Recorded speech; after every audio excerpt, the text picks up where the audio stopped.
She grabs the door handle and pulls. Nothing. The door doesn't give. Not stuck. Not locked.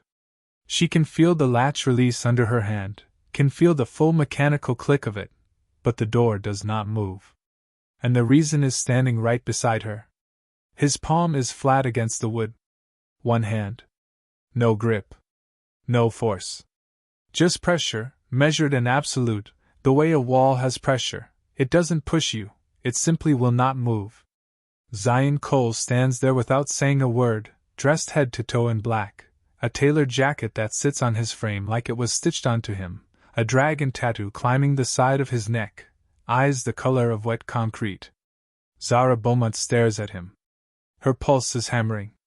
Her face is giving nothing away. She learned that at 24, sitting across from a senior partner who told her she was too emotional for this business, and she decided right then and there that she would never let a man read her again.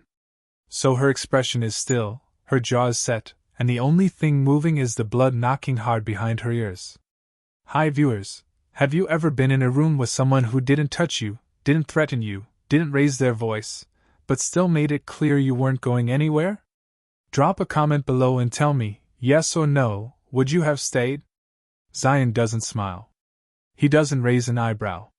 He tilts his head the smallest possible amount, like a man correcting a minor misunderstanding, and speaks in a voice so low it belongs to a room that is much smaller than this one. You're having dinner with me. Zara almost laughs. Almost. Because it is the most outrageous thing anyone has said to her in 32 years of life, and also, somehow, the most certain. He is not asking. He is not suggesting. He is stating a fact about the next 2 hours the way someone states that the sun rises in the east, with the full expectation that the universe will cooperate. I don't know you, she says. Her voice is even. She is very proud of this. He looks at her for one long beat. His eyes don't move. Don't waver. They study her the way a man studies a document he has already read but is reading one more time to confirm he understood it correctly. You don't have to. He pulls his hand from the door and turns down the hallway. He does not look back. He simply walks, slow, deliberate, completely unbothered, as though the matter has been settled and she is now just a few seconds behind the schedule he already set. Zara's hand is still on the handle. The door swings open the moment his hand leaves the wood. It opens easy. Smooth. She could walk straight through it right now, out into the elevator bank, down to the street, back to the world that makes sense. She stands there. 1 second. 2. Her knuckles are white against the brass. And then, against every reasonable thought in her head, she lets go of the handle. You already made a decision 3 weeks ago, he says without turning around. Tonight is just the part where you finally understand it.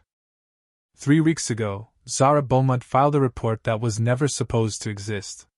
She is a compliance analyst at Veridian Capital Group, 11 floors of glass and money on Michigan Avenue, and she is the kind of person who checks her own work 3 times before signing her name to anything. Precise. Thorough. The woman other analysts send their hard questions to on a Friday afternoon when they want to go home and need someone reliable to carry the weight. She does not file reports carelessly. She does not file reports that are wrong. And she does not file reports that she does not believe, and every bone of her body are true.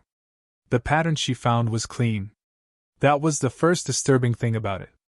Someone had built it to survive a surface-level audit, 3 legitimate subsidiaries, all properly registered, all filing correctly, all completely unremarkable on paper. But Zara had not been doing a surface-level audit.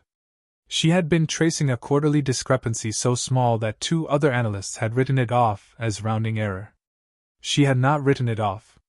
She had followed the number the way a bloodhound follows a scent, all the way through the first subsidiary, through the second, through the third, and then directly into a set of accounts that had no visible link to Veridian but had the fingerprints of Veridian's internal architecture absolutely everywhere. $4.7 million. Redirected. Over 18 months. Through channels engineered specifically to avoid detection. She submitted the report on a Tuesday. She copied every correct oversight body, attached every source document, documented her methodology in the kind of thorough detail that leaves no room for anyone to claim they misunderstood. By Friday, no one had called her. By the following Monday, she received a 2-paragraph internal memo acknowledging receipt of her submission. Nothing more. No meeting request. No investigation number. No name. Just silence. She had expected resistance. What she got was nothing, and nothing, she learned fast, is worse. Resistance means someone is worried. Silence means someone already knew. So when an anonymous message reached her phone tonight, a floor number, a room number, no name, no explanation, she came. Of course she came. Because the only people who knew about her report were the people inside the walls of Veridian, and the only people who would contact her like this were the people who had a reason to. She came because Zara Beaumont has never once in her life backed down from a thing she believes is true. What she did not expect was Zion Cole's hand against the door. What she did not expect was a man who looked at her like he had read everything she ever filed and found her exactly as capable as her record said she was. What she did not expect was the way his voice landed, like a key turning in a lock she did not know she was carrying. "No one corrected your report," he says, when she finally sits down across from him. He says it with no apology, no guilt, just the flat, clean delivery of a man stating coordinates. "Because they needed you to find it." She sits across from him and waits for the lie. That is her first instinct. Wait for the version of events that has been shaped to serve him, the carefully constructed framing that makes the person across the table feel seen while actually being managed. She has sat across from enough powerful men to know the pattern. The warmth that is actually calculation. The openness that is actually a door being held open in a direction they have already chosen for you. But Zion Cole does none of that. The room is wrong for a power play. No marble, no floor-to-ceiling glass, no crystal decanter sitting on a sideboard to remind her who paid for everything. It is a table, 2 chairs, a meal already laid, soup still steaming, bread, water, a single lamp, and Chicago 40 floors below them, indifferent and enormous. Everything about the room says, this is a working conversation. Not a performance. He lets her stare at him. He doesn't fill the silence. He pours water into her glass without asking, without making a show of it, the way someone does a thing they've already decided is their responsibility, and then he sits back and looks at her like she is allowed to take whatever time she needs. "You let me find the pattern," she says. She isn't asking. She is arriving, the way you arrive at a conclusion that the evidence has been building toward for 3 weeks, and the arrival doesn't feel like discovery so much as recognition. Like the pieces were always this shape and she was always going to get here and the only question was when. Zion doesn't confirm it. He doesn't deny it. He holds the silence with the ease of a man who has learned that the most powerful thing you can do in a conversation is let the other person finish their own thought without interruption. "The dinner invitation wasn't spontaneous," she says. "Nothing about this has been spontaneous." He says it without flinching. No apology. No slight wince of discomfort. Just the matter-of-fact delivery of a man describing a process that has been in motion for some time. "You've been moving through a sequence. Tonight is a step." The thing that stops her isn't the words. It's the absence of guilt in them. If he were manipulating her, there would be a gap, a half-second where the performance had to catch up with the reality. There is no gap. He is not performing. He is simply telling her what is true. The soup smells of thyme and something warmer underneath. She doesn't touch it. Her hands are flat on the table. "I thought I was exposing something," she says slowly. The realization lands in her chest like a stone dropped into still water, heavy, and then spreading. "I thought I was the one pulling back the curtain." Zion picks up his spoon. He looks at her with those cement gray eyes, and for the first time tonight, something in them shifts.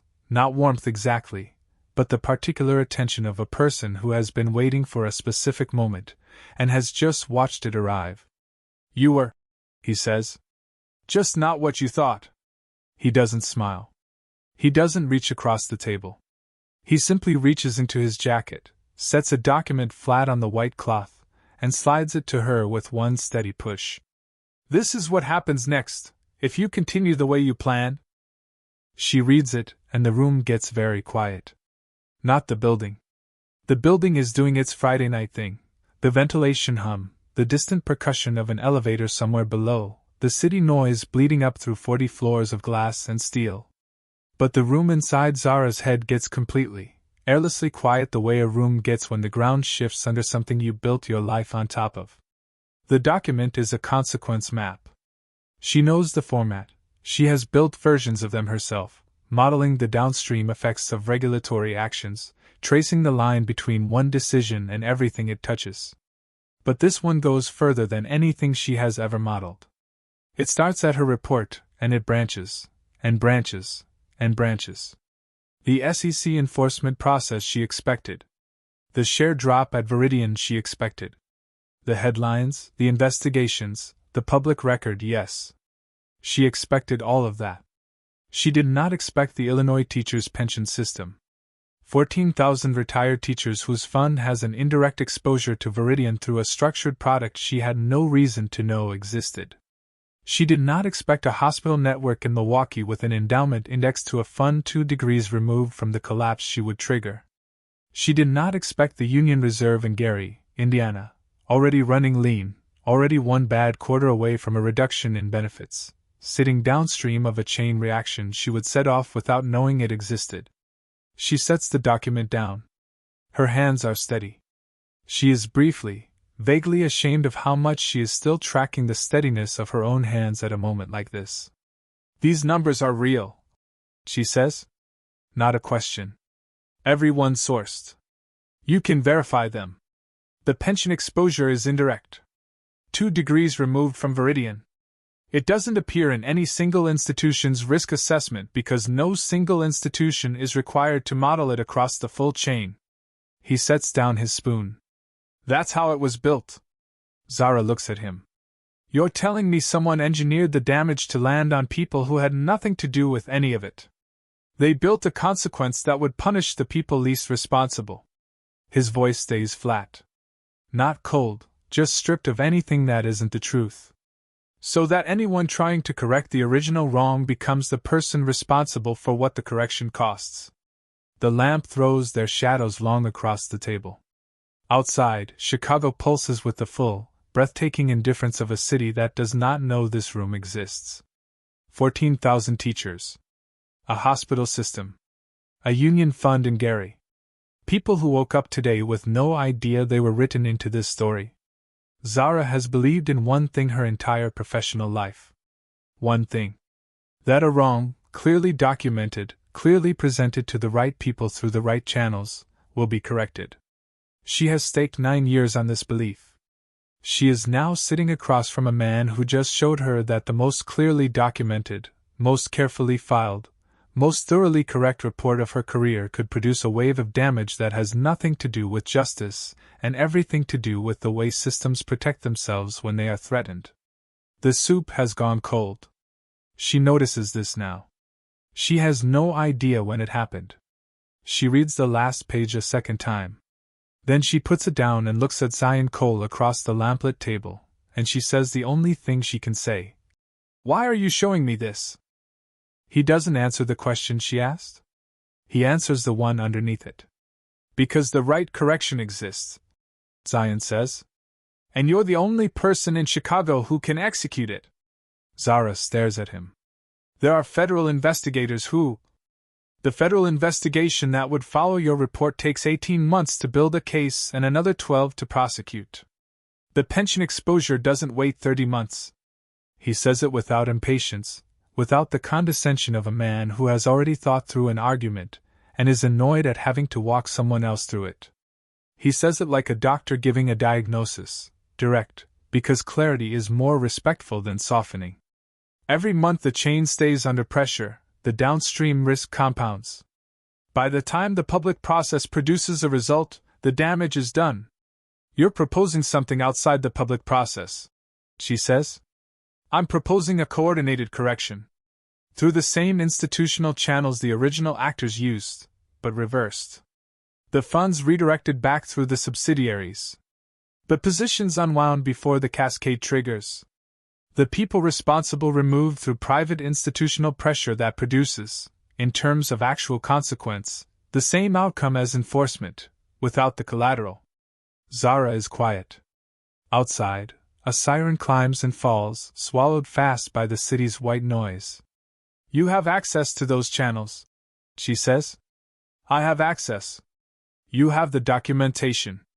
Your methodology is the thing I can't replicate. Your report is beyond challenge precisely because of how you built it. I can move money through structures. I cannot walk into an oversight body with a FOIA compliance record and a document trail that has been triple-sourced and presented as clean. He pauses. You can. You want me to be the credible face on something that isn't going through the correct process. I want you to be the person who decides what the correct process is, given all the information. He leans forward slightly, and for the first time all evening he lets something into his voice that was not there before.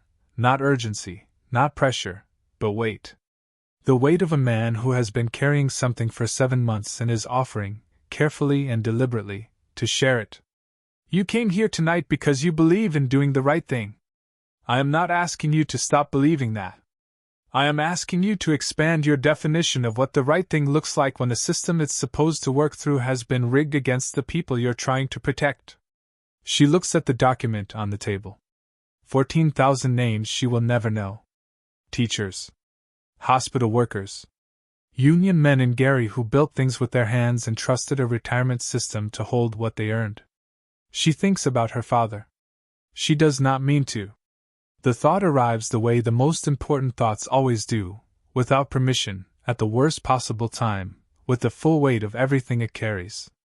She thinks about him at that kitchen table, reading documents.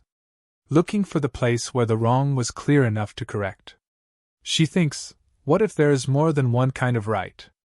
I need to know exactly who the 4 actors are, she says. Her voice is not the same voice she walked in with. I need every source you have. Every channel, every account, every counterparty. I verify everything myself before anything moves. She looks at him directly. And if at any point I find that your version of justice and mine don't match, I pull out and I file the original report regardless of the consequences. Zion Cole holds her gaze. Something shifts in his expression, not relief, not satisfaction, but the particular settling of a man who has been holding tension in his body for a very long time, and has just been given permission, carefully and conditionally, to put it down. Agreed, he says. One word. He does not elaborate. He does not seal it with a handshake, or a document, or any of the formal structures that Zara has spent her career trusting. Just one word, delivered with the absolute certainty of a man who, when he gives his word, means it the way other people mean their names. She realizes, in the silence that follows, that she believes him. She realizes, 1 second after that she does not fully understand why, and that this, more than anything else that has happened tonight, is the thing she is least prepared for. She is already reaching for the document when he says quietly, without looking up, "There's one more thing you need to know. The person who built the structure you found, the person who designed it to be found, is someone you've worked with for 4 years. He finally looks at her.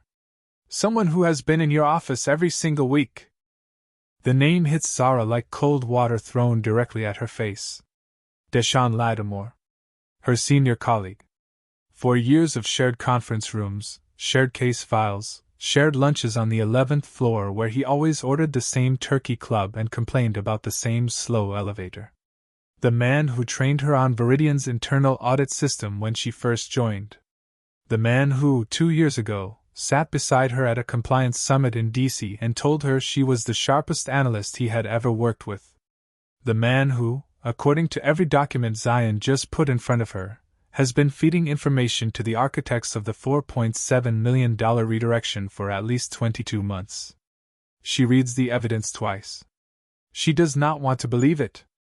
That is the honest truth, she does not want to, and she looks for the gap in the sourcing the way you look for a loose thread on something that is supposed to hold, hoping to find the place where the whole thing unravels.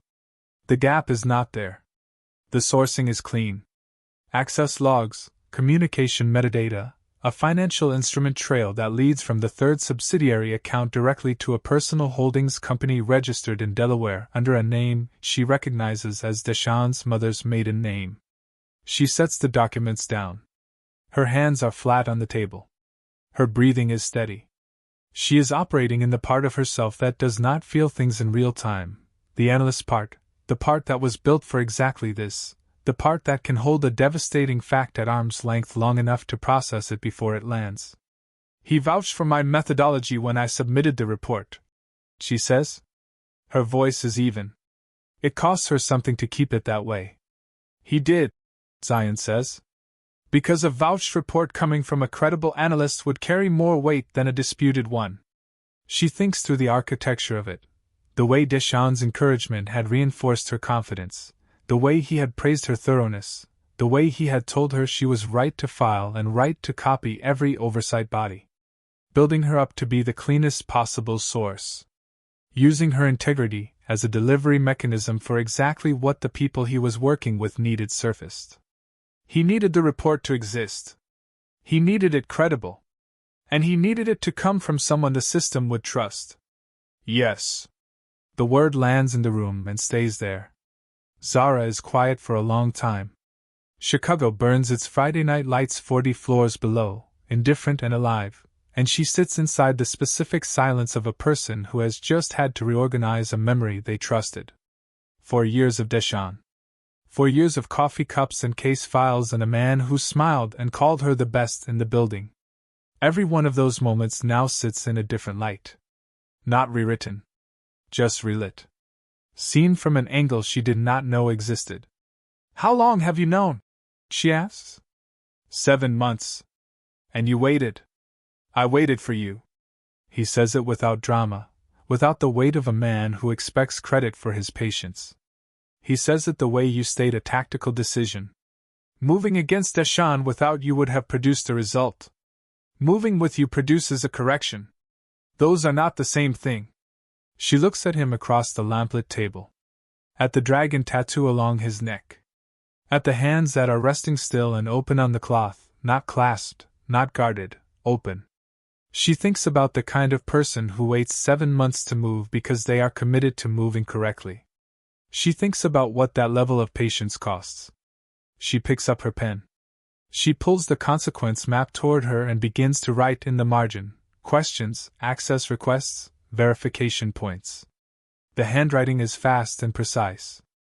Zion watches her work, and says nothing, and the room fills with the sound of a woman who has just decided exactly who she is going to be. 3 days later, she walks back into the Veridian building, past the slow elevator, past Deshawn Lattimore's open office door, and she smiles at him the way she has smiled at him for 4 years. Easy. Warm. Completely unrevealing. And Deshawn smiles back, and has absolutely no idea that the sequence has already begun. She starts asking the questions, and the questions change everything. Not the kind of questions that announce themselves, not the confrontational, I know what you did questions that the movies have trained people to expect. Zara's questions are quiet and technical and threaded through ordinary work conversations the way a wire runs behind a wall. You don't see it. You feel the current. She sits across from Deshawn in the Tuesday morning team review and asks him about the Q3 subsidiary reporting timeline. He answers easily, confidently, because he has been answering her questions for 4 years and has no reason to believe this one is different from any other. She takes notes. She nods. She thanks him and moves to the next item on the agenda. That evening she sends Zion 3 access-verified documents with a 2-line summary at the top, timeline confirmed. The instruction chain originates above Deshawn. He is not the architect, he is the access point. Zion calls her, the first time his actual voice has come through her phone, and he says, "You're faster than I expected." "You expected slow?" she says. A pause. The faintest thing that is not quite a laugh. "I expected careful. Careful is fast when you know what you're looking for." This is the moment, she will understand this later, looking back, when the dynamic between them shifts. Not dramatically. Not with any announcement. The way light shifts in a room when a cloud moves off the sun, the room is the same room, but everything in it is suddenly more itself. He starts treating her like a partner. Not a source. Not an instrument. A partner. He sends her documents she didn't ask for because he judges she needs them. He asks for her read on decision points rather than presenting his own read and waiting for her to ratify it. When she pushes back, and she pushes back 3 times in 8 days, with sourced objections and clear reasoning, he does not defend himself. He reconsiders. Twice he changes course based entirely on what she said. On the 9th day she is in her apartment at 11:30 at night, cross-referencing the Delaware Holding Company records against the secondary access log Zion sent at 9, when she stops and puts down her pen and sits very still for a moment. She is not afraid. That is what she notices. For the first time since she filed that report 3 weeks ago and watched the silence swallow it whole, she is not operating from the tight, controlled energy of a person managing their own fear. She is operating from something cleaner. Something that feels, uncomfortably and undeniably, like certainty. She picks up her phone. She does not call Zion. She calls her younger sister, Amara, who picks up on the second ring and says, "It's almost midnight, Z, what is wrong with you?" "Nothing," Zara says. And means it. "I just needed to hear your voice." Amara is quiet for a moment. Then, "You sound different." "I am different." She doesn't explain. Amara knows her well enough to understand that the explanation will come when it's ready, and not before. They talk for 20 minutes about nothing, Amara's job, a movie they both want to see, whether their mother's birthday dinner should be Italian or soul food, and when Zara hangs up she sits in the quiet of her apartment with Chicago laid out below her window and she thinks, this is what it feels like to be standing on solid ground.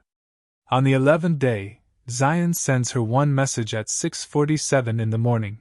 Deshawn's handler made a move last night. The correction window is closing. We have 72 hours. She reads the message standing in her kitchen in yesterday's clothes, coffee going cold on the counter, and she does not panic.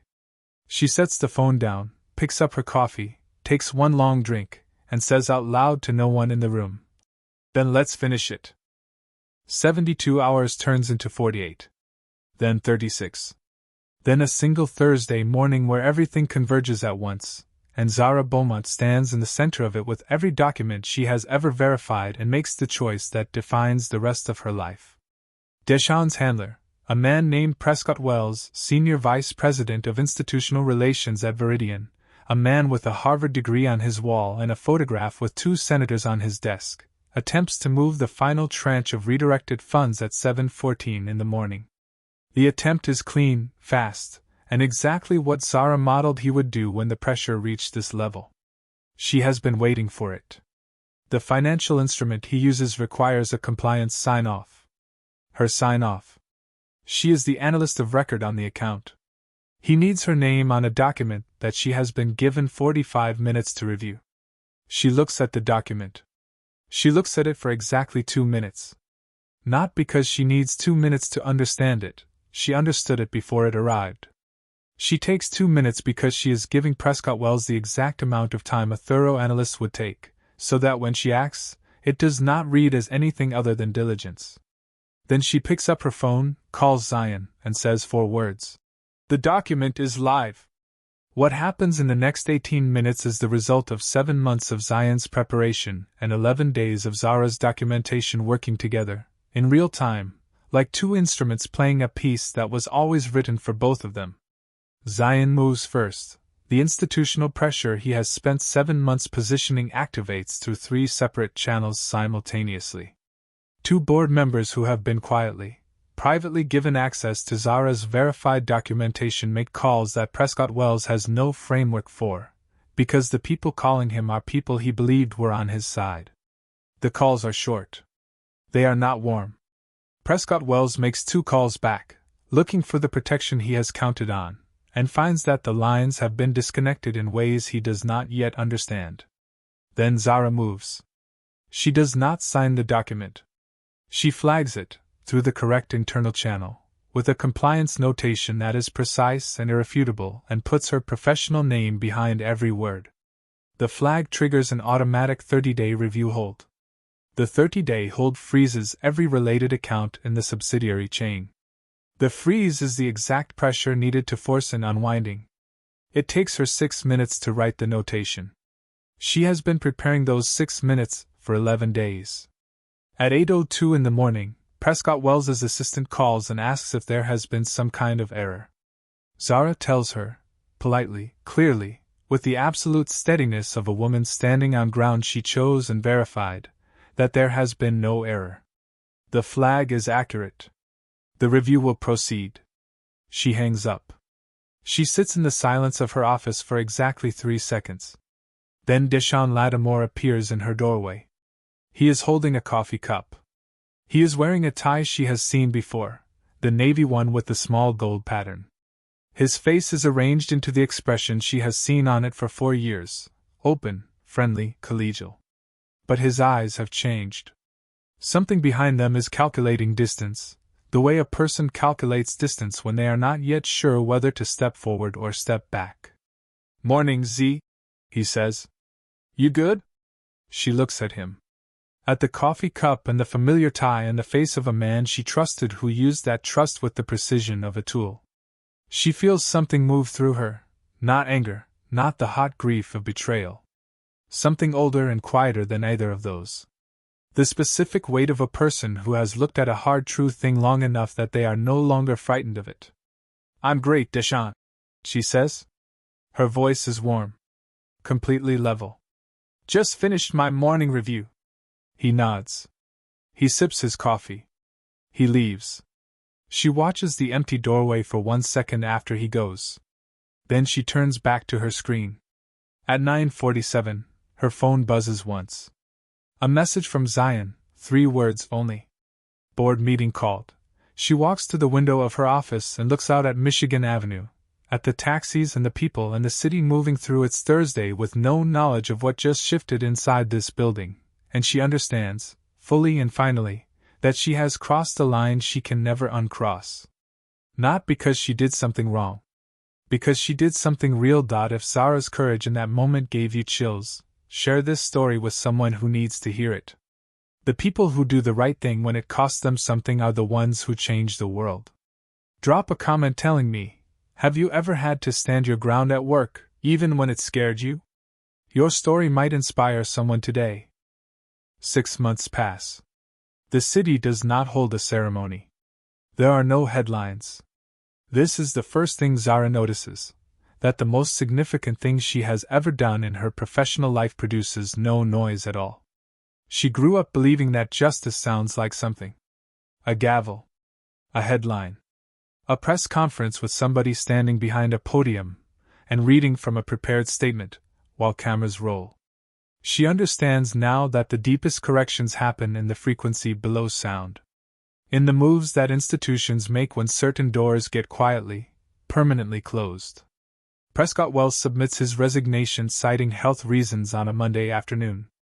The announcement is 1 paragraph on the internal company page, the kind of paragraph that other people at Veridian read and immediately understand means something more than it says, and then move on from, because that is how buildings full of smart people work. Everyone knows and no one says.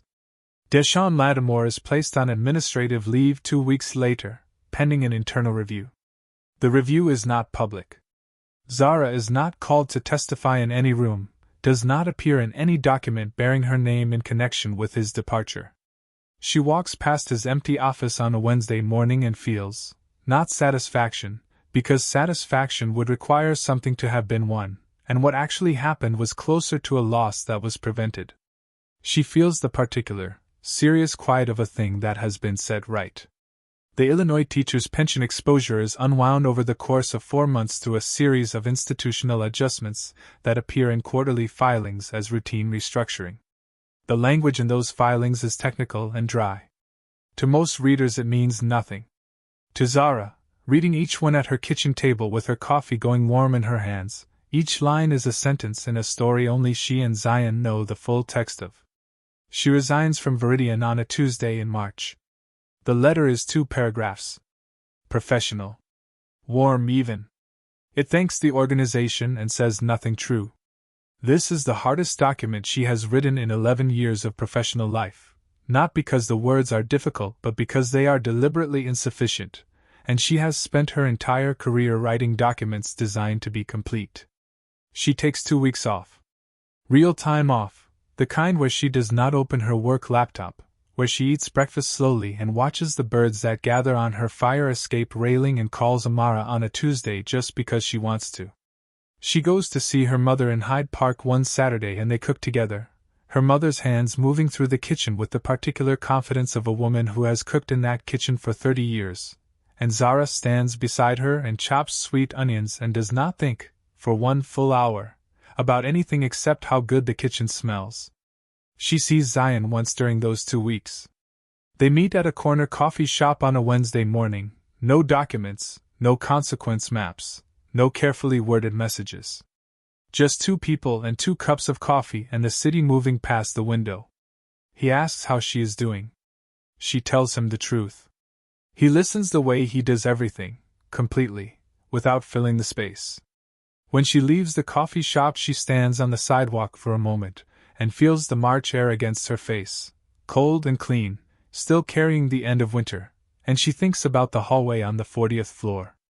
The door that didn't move when she pulled it. The hand on the wood.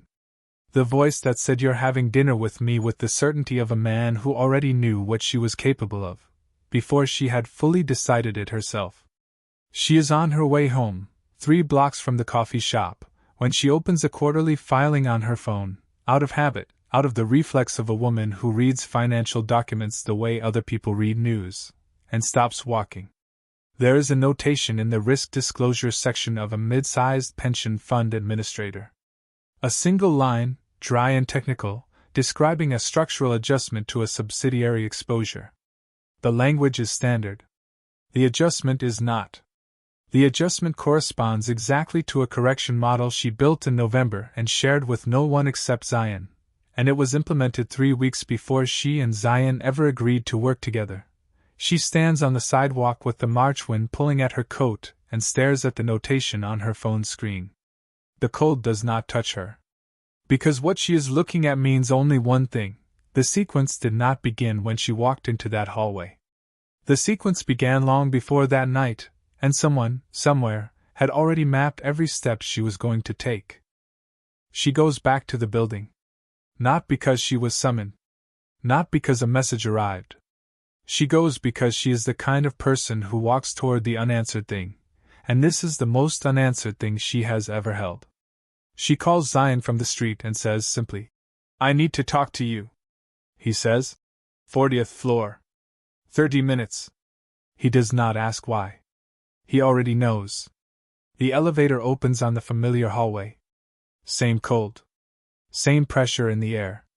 She walks its length and the door at the end is open, and the room is exactly as she left it 6 months ago: the table, 2 chairs, the city in the window below. But this time the lamp is already on, and Zion is already there, standing at the window with his back to her, and when he hears her come in he turns around and looks at her with the expression of a man who has been waiting for this exact conversation and has known, for a while, that it was coming. "The November notation," she says. She does not sit down. "Yes," he says. "That was 3 weeks before we met." "Yes." "Which means the correction model wasn't built in response to my report." She crosses her arms. Her voice is steady and clear and carries absolutely none of the things she is feeling, because she learned a long time ago to keep the feeling separate from the words until the words are done. "The correction model already existed. My report was one piece of a sequence that was already moving." "Yes," he says. For the 3rd time. No elaboration. No softening. Just the same clean, honest syllable that has been his answer to every hard question she has asked him, and she respects it and also, right now, needs more than it. "How long?" she says. He looks at her. 14 months. 14 months. She does the math without trying to. The Harrington acquisition review she filed 2 years ago minus the 14 months equals the precise moment she crossed a line in her work that she didn't know anyone was watching.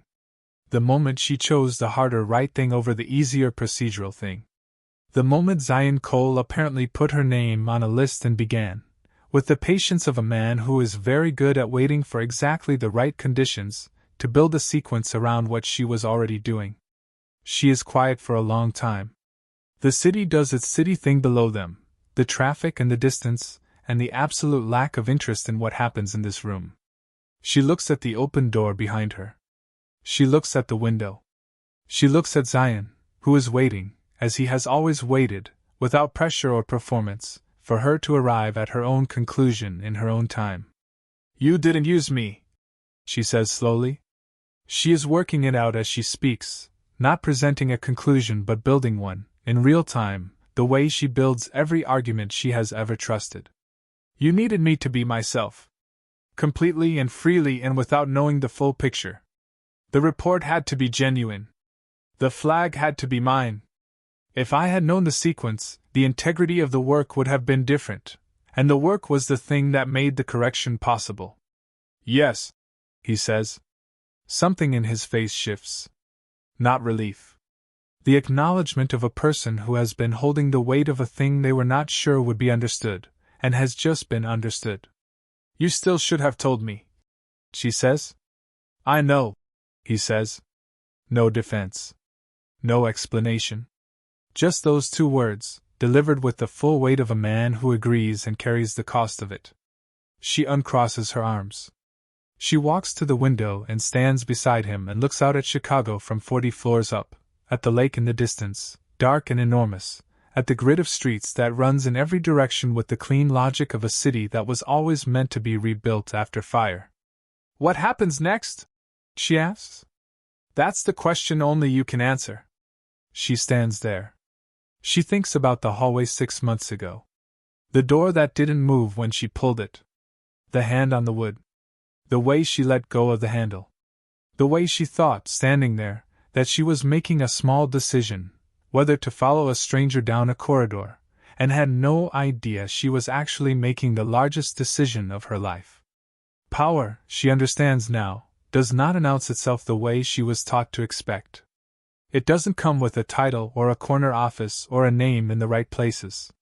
It lives in the person who is willing to be completely what they are, in the full knowledge of what it costs, and act anyway. From that place. From nothing smaller than that. She turns away from the window. The open door is there. The hallway beyond it is lit and clear. She could walk through it right now, back into the world she came from, back to the version of herself who filed clean reports and trusted that clean reports were enough. She doesn't walk through it. She turns to Zion Cole and she says, "I want the full picture this time. Every step. Every decision point. No sequences I don't know about." He looks at her for one moment. Then he nods. Once. With the absolute finality of a man who has just made a promise he intends to keep for a very long time. She pulls out the chair and sits down. And this time, she picks up her spoon. Power didn't stop her that night 6 months ago. It let her walk in, and decide what kind of person she would be after she understood it. And the woman who walked out of that building tonight was not the same woman who had grabbed that door handle and pulled. She was something the world had not seen yet. And she was just getting started. If this story moved you, if Zara's courage, her refusal to be used without her full knowledge, and her decision to walk back in any way spoke to something real inside you, please subscribe to this channel and turn on your notifications so you never miss a story like this one.